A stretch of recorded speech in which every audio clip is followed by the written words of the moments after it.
الحمد لله نحمده ونستعينه ونؤمن به ونتوكل عليه ونعوذ بالله من شرور أنفسنا ومن سيئات أعمالنا من يهده الله فلا مضل له ومن يضلله فلا هادي له وأشهد أن لا إله إلا الله وحده لا شريك له وأشهد أن محمدا عبده ورسوله أرسله بالهدى ودين الحق ليظهره على الدين كله ولو كره المشركون اللهم صل على محمد وعلى آل محمد كما صليت على إبراهيم وعلى آل إبراهيم اللهم بارك على محمد وعلى آل محمد كما باركت على إبراهيم وعلى آل إبراهيم إنك حميد مجيد أما بعد فإن خير الحديث كتاب الله وخير الهدي هدي محمد صلى الله عليه وسلم وشر الأمور محدثاتها وكل محدثة بدعة وكل بدعة ضلالة أيها الإخوان والأخوات أوصيكم وإياي أولا بتقوى الله يا أيها الذين آمنوا اتقوا الله حق تقاته ولا تموتن إلا وأنتم مسلمون أعوذ بالله من الشيطان الرجيم بسم الله الرحمن الرحيم زين للناس حب الشهوات من النساء والبنين والقناطير المقنطرة من الذهب والفضة والخيل المسومة والأنعام والحرث ذلك متاع الحياة الدنيا والله عنده حسن المآب.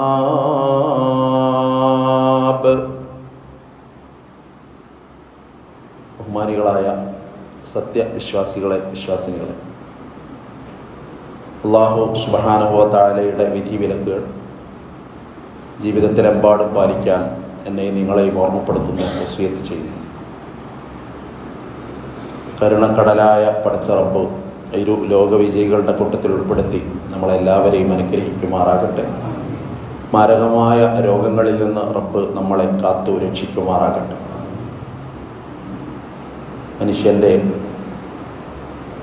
ഇരു ലോക ജീവിതത്തിൽ റബ്ബ് നൽകിയിട്ടുള്ള അപാരമായ അനുഗ്രഹം നമ്മളറിഞ്ഞാലും ഇല്ലെങ്കിലും അത് വളരെ വിശാലമായൊരു തലത്തിൽ നിലകൊള്ളുന്നു എന്നുള്ളതാണ്. കഷ്ടപ്പെടുന്നവനെ കാണുമ്പോൾ അൽഹംദുലില്ലാ എന്ന് പറയുന്ന ഒരു പ്രയോഗം കാണാൻ സാധിക്കും. അങ്ങനത്തെ ഒരു കഷ്ടപ്പാട് റബ്ബേ നീ എനിക്ക് തന്നില്ലല്ലോ എന്നാണ് ഇയാൾ ചിന്തിക്കേണ്ടത് എന്നാണ്. പരീക്ഷിക്കപ്പെട്ട ഒരുപാട് ആളുകൾ നമ്മുടെ ജീവിതത്തിൽ, നമ്മുടെ ചുറ്റുവട്ടത്ത്, നമ്മുടെ കൺമുൻപിൽ നമുക്ക് കാണാൻ സാധിക്കും. അവിടെയൊക്കെ അല്ലാഹു റബ്ബുൽ ഇസ്സത്ത് നമുക്ക് നൽകുന്ന വിഭവങ്ങൾ, അതിൻ്റെ അനുഭൂതിയുടെ ഒരു മാനസികമായ സംതൃപ്തി കഴിഞ്ഞ ആഴ്ച അതുമായിട്ട് സൂചന നൽകിയിരുന്നു. അത് വളരെ പ്രധാനമായൊരു സംഗതിയാണ്. ആ സംതൃപ്തി എപ്പോൾ നമുക്ക് നഷ്ടപ്പെട്ടുവോ, എന്തെല്ലാം ഉണ്ടായിട്ടും ഉള്ളിൽ ഒരുപാട് നിരാശയും ഒരുപിടി ദുഃഖങ്ങളും മോഹഭംഗങ്ങളുമായി ജീവിതത്തിൻ്റെ നിറങ്ങൾ കെട്ടുപോകുമെന്നുള്ളതാണ് വസ്തുത. അതുകൊണ്ട് തന്നെ വിഭവങ്ങൾ എന്ന് പറയുന്ന ഒരു പദപ്രയോഗം ഖുർആനിൽ മത്താ എന്ന് കാണാൻ സാധിക്കും. 26 സ്ഥലങ്ങളിൽ ഖുർആൻ വ്യത്യസ്തമായ ഉദ്ദേശ ലക്ഷ്യങ്ങൾ കാക്ഷിച്ചുകൊണ്ട് മത്താഴ് എന്ന് പ്രയോഗിച്ച് കാണാം. പക്ഷെ ഇതിൽ ഏറ്റവും പ്രധാനമായിട്ട് നമ്മുടെ ജീവിതത്തിൻ്റെ വിഭവങ്ങൾ എന്നാണ് അതിൽ തഫ്സീറുകളിലൊക്കെ അർത്ഥം കൊടുത്ത് കാണുന്നത്. സ്വർഗത്തിലാണ് ആദം നബി അലൈഹി ഇസ്ലാമിനെ അല്ലാഹ് പടച്ചത്. അതൊരു പരീക്ഷണമായിരുന്നു. ശാശ്വതമായിട്ടപ്പോൾ സ്വർഗത്തിൽ പാർപ്പിക്കാൻ അള്ളാഹ്ക്ക് തീരുമാനമില്ല. കാരണം ഭൂമിയിലേക്ക് ഞാൻ പടക്കാൻ ഒരു വിഭാഗത്തെ നിശ്ചയിക്കുന്നു എന്നാണ് ആദ്യം തന്നെ അള്ളാഹ് മലക്കുകളോട് പറയുന്നത്. വൈദ് ഖുൽനാ ലിൽ മലായികതി ഇന്നി ജാഇലുൻ ഫിൽ അർദി ഖലീഫ, ഭൂമിയിൽ ഞാനൊരു വിഭാഗത്തെ ഉണ്ടാക്കാൻ പോകുന്നു, നിങ്ങൾക്ക് എന്ത് പറയാനുണ്ടെന്നാണ് മലക്കുകളോട് ചോദിച്ചത്. അപ്പോൾ സ്വർഗമല്ല മനുഷ്യനെ അള്ളാഹു ആദ്യം നിശ്ചയിച്ചത്, പക്ഷെ ഒരു പരീക്ഷണാർത്ഥം, പാഠമായിട്ട് മനുഷ്യൻ സ്വർഗത്തിലാണ് വന്നത്, ആദമും ഹവ്വയും. അങ്ങനെ അവരെ ഭൂമിയിലേക്കല്ല പറഞ്ഞയക്കുന്നൊരു നേരത്ത് ഖുർആൻ അവരോട് പറയുന്നൊരു വാക്കുണ്ട്, വലക്കും ഫിൽ അർളി മുസ്തഖർ വമതാഉൻ ഇലാ ഹീൻ. അവിടെ ഭൂമി പൊയ്ക്കോളൂ, അവിടെ നിങ്ങൾക്ക് നിശ്ചിതമായൊരു സമയമുണ്ട്. അതുപോലെ അവിടുത്തെ വിഭവങ്ങൾ ഉപയോഗിക്കാൻ നിങ്ങൾക്ക് നിശ്ചിതമായൊരു പരിധിയുമുണ്ട്. ഒരു വ്യവസ്ഥ പോലെ, ഒരു നിശ്ചിതമായ കാലം പോലെ അവിടുത്തെ വിഭവങ്ങൾ നിങ്ങൾക്കുള്ളതാണ്. ഖുർആൻ മറ്റൊരിടത്ത് പറഞ്ഞത് വമൽ ഹയാത്തുദ് ദുനിയാ ഇല്ലാ മതാഉൽ ഖുറൂർ. ഐഹിക ജീവിതം അത് വഞ്ചനയുടെ വിഭവമാണ്. 26ഓളം ഇടങ്ങളിൽ വ്യത്യസ്തമായ തലങ്ങൾ പറഞ്ഞിട്ടുണ്ട്. തലാഖുമായി ബന്ധപ്പെട്ടടുത്ത് ഖുർആൻ പ്രയോഗിച്ചത് വലിൽ മുതല്ലഖാതി മതാഉൻ ബിൽ മഅറൂഫ് എന്നാണ്. നിങ്ങൾ വിവാഹമോചനം ചെയ്ത സ്ത്രീകൾക്ക് അവർക്ക് നിങ്ങൾ ജീവിത വിഭവം നൽകുക മാന്യമായ തലത്തിൽ എന്ന് ഖുർആൻ പരാമർശിച്ച് കാണുന്നു. പറഞ്ഞു വന്നത്, അങ്ങനെ മത്താഴ് എന്ന് പറയുന്ന ഒരു സംഗതി, അതിനെക്കുറിച്ച് മാത്രം പഠിക്കുമ്പോൾ എത്രത്തോളം നമ്മുടെ ജീവിതത്തോട് അത് ഒട്ടി നിൽക്കുന്നുണ്ട് എന്ന് കാണാൻ സാധിക്കും. ഓതിവെച്ച ആയത്തിൽ അള്ള പറഞ്ഞ അതാണ്. ആല ഇംറാനിലെ 14-ാമത്തെ ആയത്താണ്. ഖുൽ, അത് 15-ാമത്തെ ആയത്ത് അങ്ങനെ തുടങ്ങുക.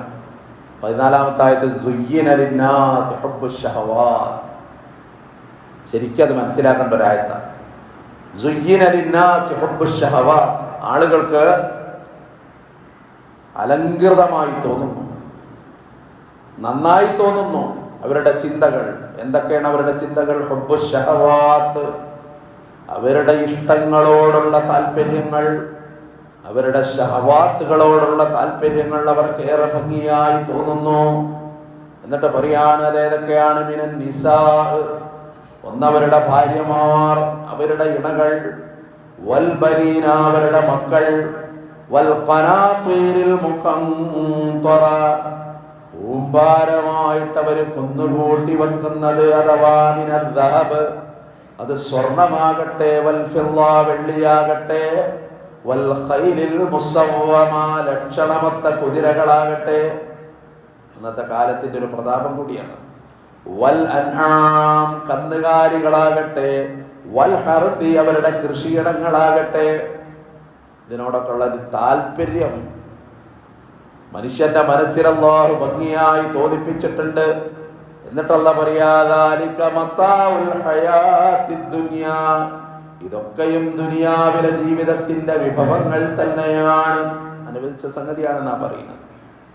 ജനങ്ങളോടുള്ള താല്പര്യവും ഇഷ്ടവും, മക്കളോടുള്ള അടങ്ങാത്ത സ്നേഹവും, സമ്പത്തിനോടുള്ള മോഹവും, വാഹനത്തോടുള്ള താല്പര്യങ്ങളും, കന്നുകാലികളോടുള്ള താല്പര്യവും അന്നത്തെ കൃഷിയിടമാണ്, വരുമാന മാർഗമാണ്. വൽ ഹർസി ദാലിക മതാഉൽ ഹയാത്തിദ് ദുനിയാ. അത് പറഞ്ഞിട്ട് പിന്നെ അള്ള പറയുന്ന ഒരു സംഗതി, വല്ലാഹു ഇൻദഹു ഹുസ്നുൽ മആബ്. ഇതൊക്കെ നിങ്ങളെ ഈ ദുനിയാവിലെ മനോഹരമാണ്, പക്ഷേ നാളെ പരലോകത്ത് നിങ്ങൾ ചെന്ന് ചേരുന്ന ഒരു സ്ഥലം, അത് അല്ലാഹുവിന്റെ അടുത്തുള്ള സ്വർഗമാണ്. അത് ഇതിനേക്കാളും ഉത്തമമാണ്, ഉത്തമമായ സ്ഥാനമാണ്. ഖുൽ നബിയേ, അവരോട് പറഞ്ഞു കൊടുക്കണം, അഉനബ്ബിഉകും ബിഖൈരിൻ മിൻ ദാലികും, ഇതിനേക്കാളും ഉത്തമമായ ചില കാര്യങ്ങൾ പറഞ്ഞു തരട്ടെയോ?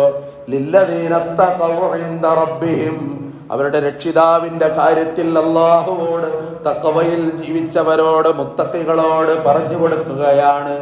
ജന്നാത്തുൻ, അവർക്ക് സ്വർഗങ്ങളുണ്ട്, തജ്രീ മിൻ തഹ്തിഹൽ അൻഹാർ, അതിന്റെ താഴ്ഭാഗത്ത് കൂടി മനോഹരമായ അരുവികൾ ഒഴുകുന്നുണ്ട്. ഖാലിദീന ഫീഹാ, ദുനിയാവിനെ പറ്റി പറഞ്ഞു മതാഉൻ ഖലീൽ, അല്ലെങ്കിൽ കൃത്യമായ ഒരിടവേള, മതാഉൻ ഇലാ ഹീൻ, ഒരു നിശ്ചിത സമയം നിങ്ങൾക്ക് ഇവിടെ അനുഭവിക്കാമെന്ന്. എന്നാ സ്വർഗത്തെ പറ്റി പറഞ്ഞിട്ട് ഖാലിദീന ഫീഹാ, അത് പരിധിയില്ലാത്ത കാലത്തിന്റെ സൗഖ്യമാണ്. വഅസ്വാജും മുതഹ്ഹറ, അവിടെ വിശുദ്ധരായ ഇണകളുമാണ്. ജീവിതം എത്ര മനോഹരമാണ്. വരിളവാനും മിനല്ലാഹ്, അല്ലാഹുവിന്റെ തൃപ്തിയുമാണ്, അവന്റെ ഇഷ്ടവുമാണ്. വല്ലാഹു ബസ്വീറും ബിൽ ഇബാദ്, അല്ലാഹു അവന്റെ അടിമകളുടെ കാര്യത്തിൽ അവരെ നന്നായി അറിയുന്നവനാണ്. ബസ്വീർ, സൂക്ഷ്മമായിട്ട് പടച്ചവൻ അറിയുന്നവനാണ്. അല്ലാഹു ഖുർആനിൽ പറയും, ഐഹിക ജീവിതത്തിൽ നമ്മൾ അനുഭവിക്കുന്ന ചില വിഭവങ്ങൾ നേർക്കുനേരെ പച്ചയായ ഒരു നേർക്കുനേരെ ഒരു വരച്ചു കാട്ടലല്ല പറയുക, എന്നിട്ട് അതിൻ്റെ അപ്പുറം പറയുക. 26ഓളം തവണ മത്താഴ് എന്ന ജീവിത വിഭവത്തെ പറ്റി പറഞ്ഞ ഖുർആൻ തൊട്ടുടനെ പിന്നെ ജന്നാത്ത് സ്വർഗത്തെ പറ്റി പറയാ. ഹദീദ് സൂറത്തിലുള്ള ജീവിതം എന്താന്ന് പറയുന്നുണ്ട്. ദുനിയാവിലെ ജീവിതം എന്താ? നമ്മളിങ്ങനെ ജീവിക്കുകയാണ്, വ്യത്യസ്തമായ തലങ്ങളിലാണ്. യൗവനം, കൗമാരം, മധ്യവയസ്കൻ, വാർദ്ധക്യം, പിന്നെ അസ്തമാനം. അള്ളാഹു നമ്മളിൽ നിന്ന് മരണപ്പെട്ടു പോയവരുടെ പാപങ്ങളെല്ലാം പുറത്തു കൊടുക്കുമാറാകട്ടെ.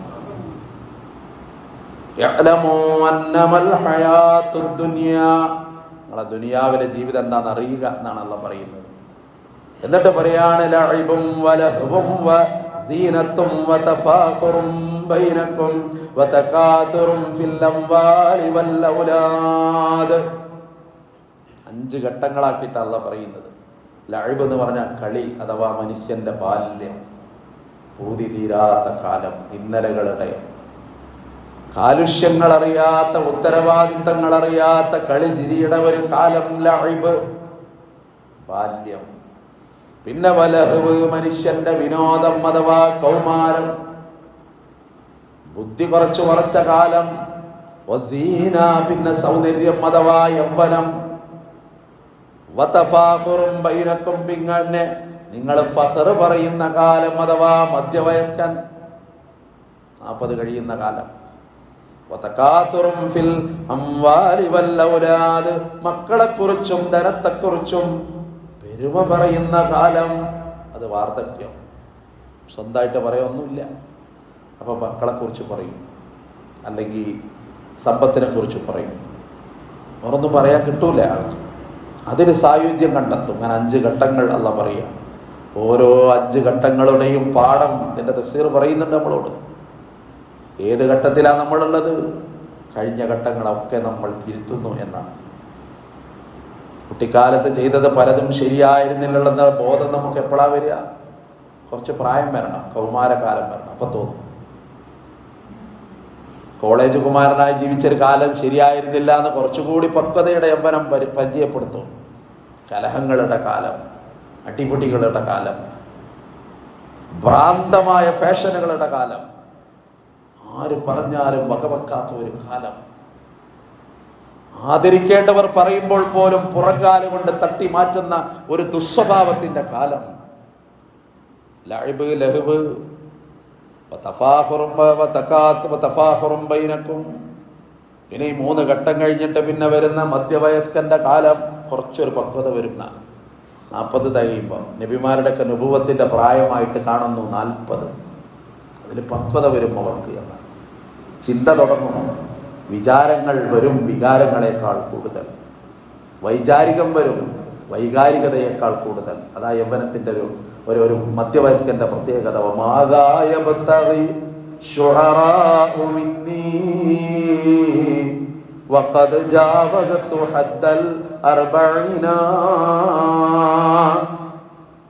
അറബ് കവി, അയാള് പ്രണയത്തെക്കുറിച്ച് പാട്ടുപാടുകയായിരുന്നു. സ്ത്രീ സൗന്ദര്യത്തെക്കുറിച്ച് അയാൾ വർണ്ണിക്കുന്നുണ്ട്, മദ്യത്തെക്കുറിച്ചും അയാൾ വർണ്ണിക്കുന്നുണ്ട്. പക്ഷെ 40 തികഞ്ഞൊരു സമയമുണ്ട്. അപ്പൊ അയാൾ പറയാ, ഇനി എന്നോടത് പറയരുത്, കാരണം എനിക്ക് പക്വത വരികയാണ്. ഇനി എന്നോട് ആരും ആവശ്യപ്പെടരുത്, കാരണം 40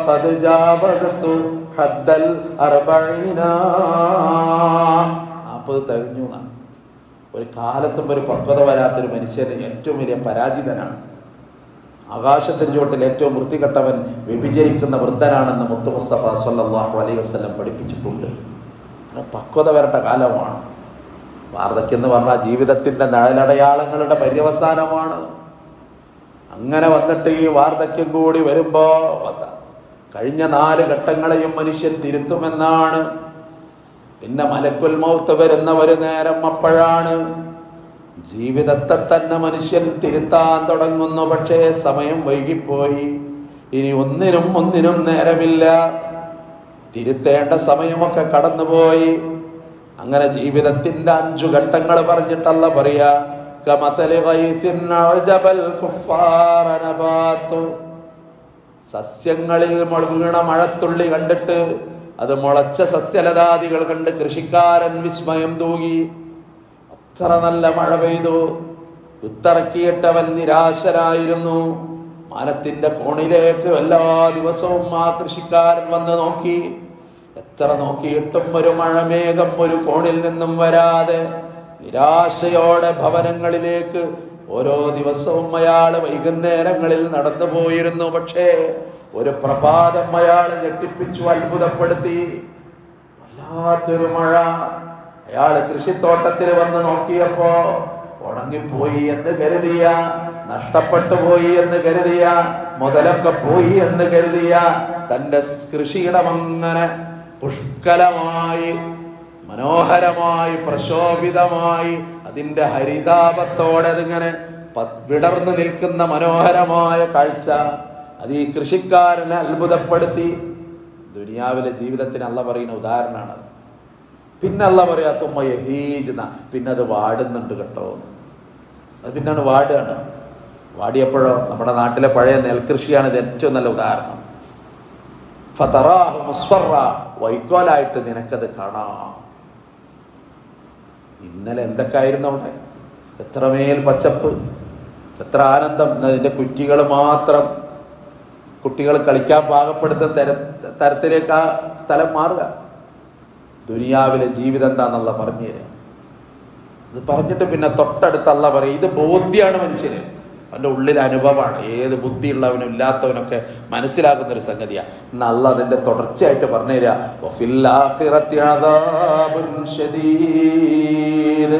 ഇത് നിങ്ങളെ ദുനിയാവാ ഞാൻ പറഞ്ഞത്. ഇനി കേൾക്കണോ നിങ്ങളെ ആഖിറം, അതിൽ കഠിനമായ ശിക്ഷ ലഭിക്കുന്നവരുണ്ട്. അള്ളാഹു കാത്തുരക്ഷിക്കുമാറാകട്ടെ. തൊട്ട് പിന്നെ പറയാ വമഗ്ഫിറത്തും മിനല്ലാഹ്, അള്ളാഹ് പുറത്തു കൊടുക്കുന്നവരുമുണ്ട്. വരിളവാൻ, അള്ളാഹു തൃപ്തിപ്പെടുന്നവരുമുണ്ട്. ആ കൂട്ടത്തിൽ പഠിച്ചോ നമ്മളെ പെടുത്തട്ടെ.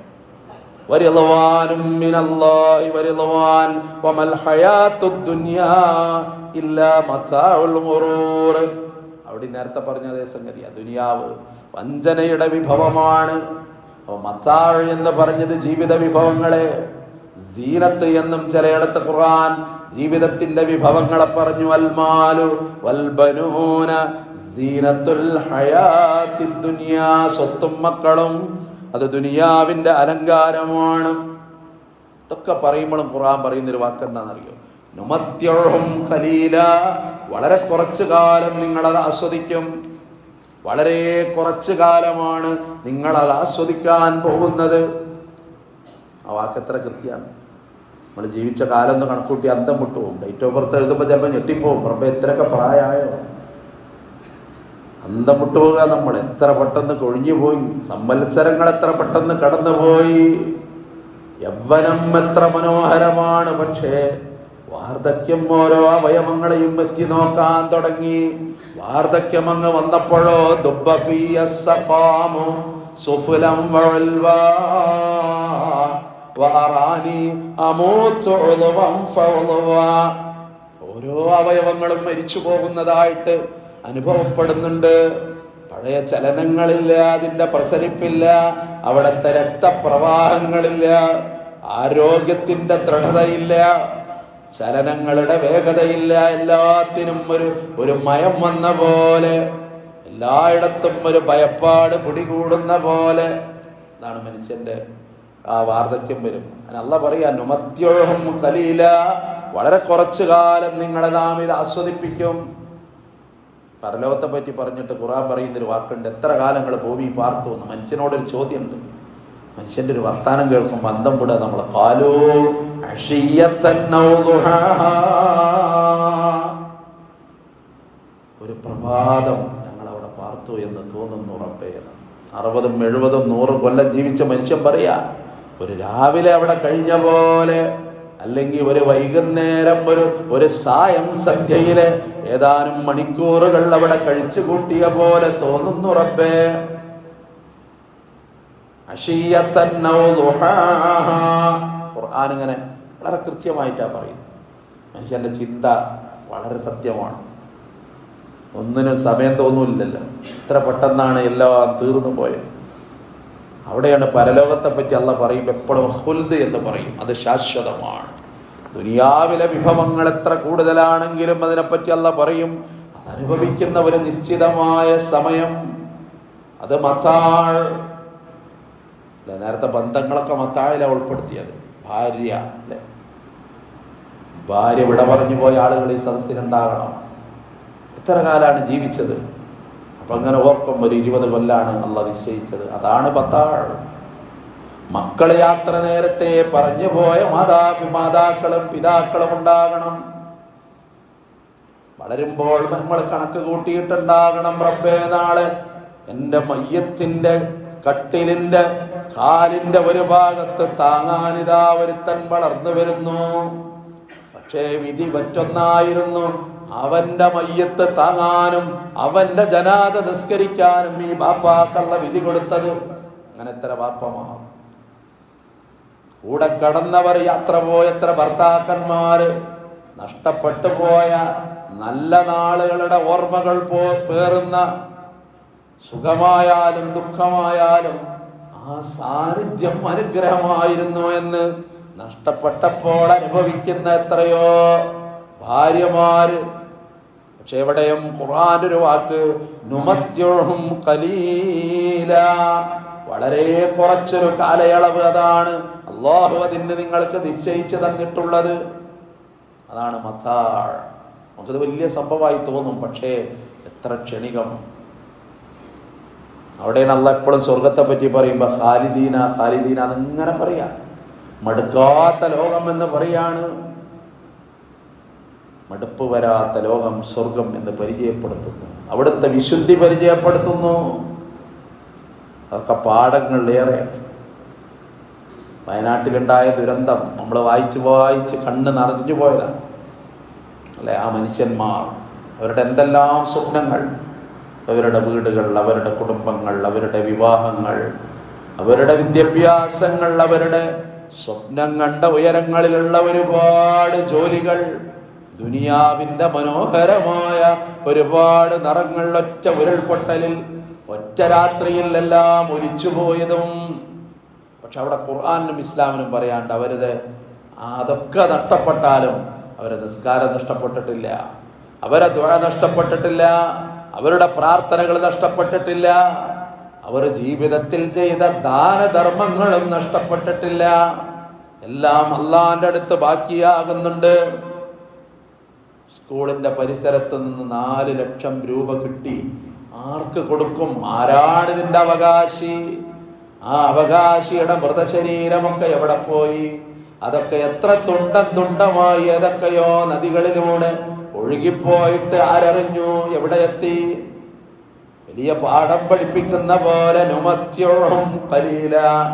എത്ര സൗകര്യങ്ങൾ നിങ്ങൾക്കുണ്ടെങ്കിലും അതെത്ര മേൽ പരിമിതമാണ്, അതെത്ര കൃത്യമാണ്.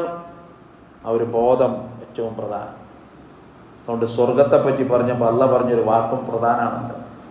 സ്വർഗത്തിൽ കിടന്ന ആളുകളോട് പടച്ചോൻ ചോദിക്കുന്ന ചോദ്യമുണ്ട്, റളീത്തും, നിങ്ങൾക്ക് തൃപ്തിയായോ?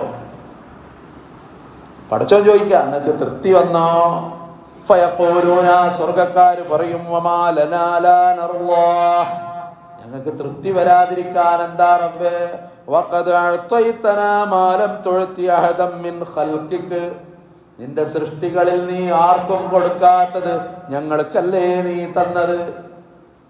തൃപ്തി വന്നിട്ടുണ്ടല്ലേ ഞങ്ങൾക്ക്, ഇനി എന്താ അങ്ങനെ ചോദിക്കണത്? അപ്പൊ അല്ലാഹ് പറയും, അതിനേക്കാളും നിങ്ങൾക്കൊരു പ്രധാനമായ സംഗതി ഞാൻ തരികയാണ്. ഉഹില്ല ലക അലൈക്കും റിളവാനി, ഞാനിതാ എന്റെ തൃപ്തി നിങ്ങളുടെ മേലിൽ ഇറക്കാൻ പോകുന്നു. ഫലാ അസ്ഖതു അലൈക്കും ബഅദഹു അബദാ, ഒരിക്കലും ഇനി നിങ്ങളോട് എന്റെ കോപമില്ല തന്നെ. ബുഖാരി മുസ്ലിം പറയാം, റിളവാൻ, അള്ളാന്റെ ഒരു തൃപ്തി, അത് ഉള്ളിലങ്ങൾ വരുമ്പോഴാ നമ്മൾ അറിയാതെ ഒഴിഞ്ഞു പോകും. റളീനാ ബില്ലാഹി റബ്ബാ, എന്റെ റബ്ബിനെ എനിക്ക് തൃപ്തിയാണ്. വബിൽ ഇസ്ലാമി ദീന, എനിക്ക് കവചമൊരുക്കിയ ഇസ്ലാമിനെയും എനിക്ക് തൃപ്തിയാണ്. വബി മുഹമ്മദിൻ നബിയ, എനിക്ക് വഴികാട്ടിയായി വന്ന മുഹമ്മദ് നബിയുടെ നിയമങ്ങളും എനിക്കേറെ തൃപ്തിയാണ്. അപ്പൊ ഒരു വിശ്വാസത്തിന്റെ ഉന്നതമായ ഒരു തലത്തിലേക്ക് ഒരു മനുഷ്യൻ അങ്ങനെ കടന്നു പോകും. ഇബ്നു ഉമർ റളിയല്ലാഹു അൻഹു ഒരു ദിവസം പറയാ, എന്റെ ചുമലിൽ നബി ഇങ്ങനെ കൈവച്ചു ഒരു ദിവസം. അബ്ദുല്ലാഹ് ബിൻ ഉമർ റളിയല്ലാഹു അൻഹുവിന്റെ മകൻ. ഇസ്ലാമിക ചരിത്രത്തിൽ ആ മനുഷ്യന് വലിയ പേരാ. മിമ്പറിൽ ഇങ്ങനെ നിൽക്കുന്നുണ്ട്, അമീറുൽ മുഅ്മിനീൻ, ജനങ്ങളെ നിങ്ങൾ എന്നെ ശ്രദ്ധിക്കൂ, ഇസ്മഉ അന്നി ഇത്തഖുല്ലാഹ്, അല്ലാഹനെ സൂക്ഷിക്കണേ, നിങ്ങൾ എന്നെ ശ്രദ്ധിച്ച് കേൾക്കണേ. അപ്പൊ ഒരാൾ വിളിച്ചു പറയാ എണീറ്റിട്ട്, നിങ്ങളെ ഞങ്ങൾ കേൾക്കൂല, നിങ്ങളെ ഞങ്ങൾ കേൾക്കൂല, നിങ്ങൾ ഞങ്ങളോട് തഖ്വ പറയുകയും വേണ്ട. ഉമർ റളിയല്ലാഹു അൻഹു അന്തം വിട്ടു. അമീറുൽ മുഅ്മിനീൻ, എന്താ സഹോദരാ നീ അങ്ങനെ പറയുന്നത്? അപ്പൊ പറഞ്ഞു, നിങ്ങളുടെ വസ്ത്രത്തിന്റെ നീളം കണ്ടപ്പോ ഇതേ വസ്ത്രമാണ് ഞങ്ങൾക്കും ഈ ഗനീമത്തിൽ കിട്ടിയത്. ഒരേ വസ്ത്രം ഒരേപോലെ. നിങ്ങളെ വസ്ത്രത്തിന് എന്തോ ഒരു നീളമാണ്. ഇത്ര നീളത്തിലെ വസ്ത്രം തുന്നാൻ നിങ്ങൾക്ക് തുണി കിട്ടിയിട്ടില്ല, തികഞ്ഞിട്ടില്ല. അധികാരത്തിന്റെ മുഷ്ക് കൊണ്ട് നിങ്ങൾ ഇത്ര വലിയ വസ്ത്രം ധരിച്ചതെങ്ങനെ? അതാണ് ചോദ്യം. അപ്പൊ പെട്ടെന്ന് വിരൽ ചൂണ്ടുന്നു, മറുപടി പറയണം രക്തത്തോട്. ചുരുക്കി പറഞ്ഞാൽ ഏത് വൻപിടിപാടും തൂങ്ങുന്നതല്ലൊരു തുള്ളി രക്തത്തോടും. മക്കൾ നമുക്കല്ലാഹു തന്ന ഔദാര്യമാ, നഹലെന്ന സൂറത്തോതി നോക്കിയത് വ്യക്തമാ. മകന്റെ നേരെ കൈ ചൂണ്ടുന്നു അബ്ദുല്ലാഹ് ഇബ്നു ഉമർ. ആ മകൻ അങ്ങനെ എണീറ്റു. എന്റെ ബാപ്പയെ പറയണ്ട, എനിക്ക് കിട്ടിയ തുണി ഞാൻ എന്റെ ബാപ്പാക്ക് കൊടുത്തപ്പോ ഞങ്ങളെ രണ്ടുപേരെ തുണി കൊണ്ട് ബാപ്പ വലിയ കുപ്പായം ധരിച്ചതാണ്. അപ്പൊ നേരത്തെ പറഞ്ഞ സഹോദരൻ എണീറ്റ് പറയാണ്, ഇസ്മഉ, ഇത് നിങ്ങൾ പറഞ്ഞോളൂ, ഇനി ഞാൻ കേൾക്കും. നിങ്ങൾ അല്ലാഹുവിനോട് തഖ്വ പറഞ്ഞോളൂ, ഞാനത് നല്ലപോലെ കേൾക്കും എന്ന് പറഞ്ഞ് തല താഴ്ത്തിയിട്ട് ആ മനുഷ്യൻ അവിടെ ഇരിക്കുന്നതും അതിന് സാക്ഷിയായ അബ്ദുല്ലാഹ് ഇബ്നു ഉമറിന്റെ ചുമലിൽ കൈവച്ച് നബി എന്നിട്ട് പറയാണ്, കുൻ ഫിദ്ദുനിയാ കഅന്നക ഗരീബ്, ഈ ഭൂമിയിൽ നീ ജീവിക്കുമ്പോ ഒരു അപരിചിതനെ പോലെ, വലിയൊരു പരിചയമൊന്നുമില്ലാത്തവനെ പോലെ, ഔ ആബിറുസ് സബീൽ, അല്ലെങ്കിൽ ഒരു വഴിയാത്രക്കാരനെ പോലെ, വഉദ്ദ നഫ്സക മിൻ അസ്ഹാബിൽ ഖുബൂർ, നിന്റെ ശരീരത്തെയും നീ എണ്ണണം ഏതോ ഒരു കബറിടത്തിലെ ശരീരമായിട്ട്. ഒരു കബറിന്റെ സമീപത്ത് പോയി നിൽക്കുമ്പോ ഉള്ളിൽ വരുന്ന ഒരു ചിന്ത അതാകണം, വഉദ്ദ നഫ്സക മിൻ അസ്ഹാബിൽ ഖുബൂർ. ആ ഒരു ചിന്ത വളരെ പ്രധാനമാണ്. അതുകൊണ്ട് ദുനിയാവിന്റെ മത്താൾ അതെത്ര പുഷ്കലമാണെങ്കിലും അതിന്റെ ഒരു ക്ഷണികത, ആഖിറത്തിന്റെ സൗകര്യങ്ങൾ, അതിന്റെ ഒരു അപാരത, ആ ഒരു ബോധ്യമുണ്ടാകണം. അല്ലാഹു നന്മയുടെ കൂടെ ഒരുമിച്ച് നിൽക്കാൻ നമ്മൾക്കൊക്കെ തൗഫീഖ് നൽകി.